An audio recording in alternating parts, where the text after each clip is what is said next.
We're late, Rob said with a grin. Aye, His Excellency and the Admiral were long-winded. Struan stared at the island for a moment. Then he motioned to the boatswain. Cast off! Go ashore, Mr. Mackay. Aye, aye, sir. At long last, Tai-Pan? Rob said. Tai-Pan was Chinese for supreme leader. In a company or army or fleet or nation, there is only one such man, he who wields the real power. Aye, Struan said. He was Tai-Pan of the noble house. Chapter 1. A pox on this stinking island, Brock said, staring around the beach and up at the mountains. The whole of China at our feet, and all we take be this barren sodding rock. He was standing on the foreshore with two of his fellow China traders. Scattered about them were other clusters of traders and officers from the expeditionary force. They were all waiting for the Royal Navy officer to begin the ceremony. An honour guard of 20 Marines was drawn up in 2 neat lines beside the flagpole, the scarlet of their uniforms a sudden splash of colour.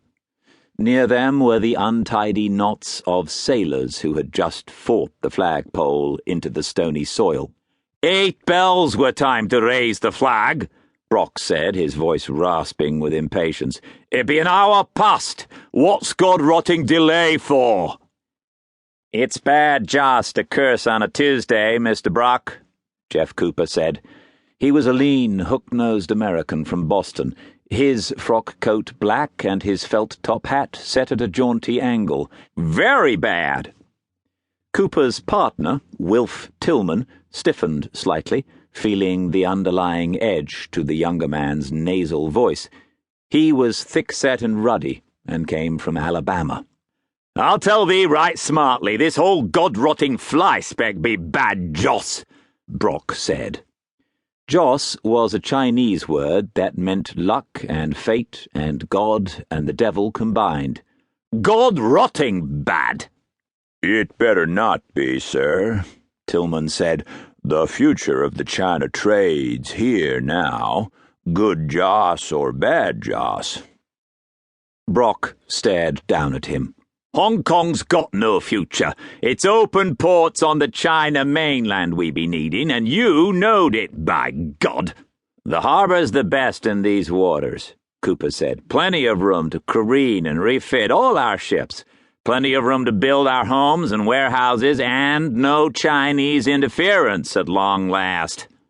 A colony's got to have arable land and peasants to work the land, Mr. Cooper. And revenue, Brock said impatiently. I be walking all over, and so have you. Not a crop'll grow here. There be no fields or streams, no grazing land, so no meat and no spuds.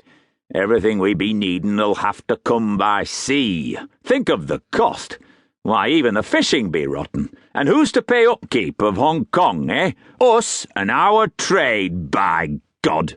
Oh, that's the sort of colony you want, Mr. Brock? Cooper said. I thought the British Empire, he spat deftly to windward, had enough of that sort of colony. Brock's hand strayed near his knife. Be you spitting to clear your throat or spitting on the Empire?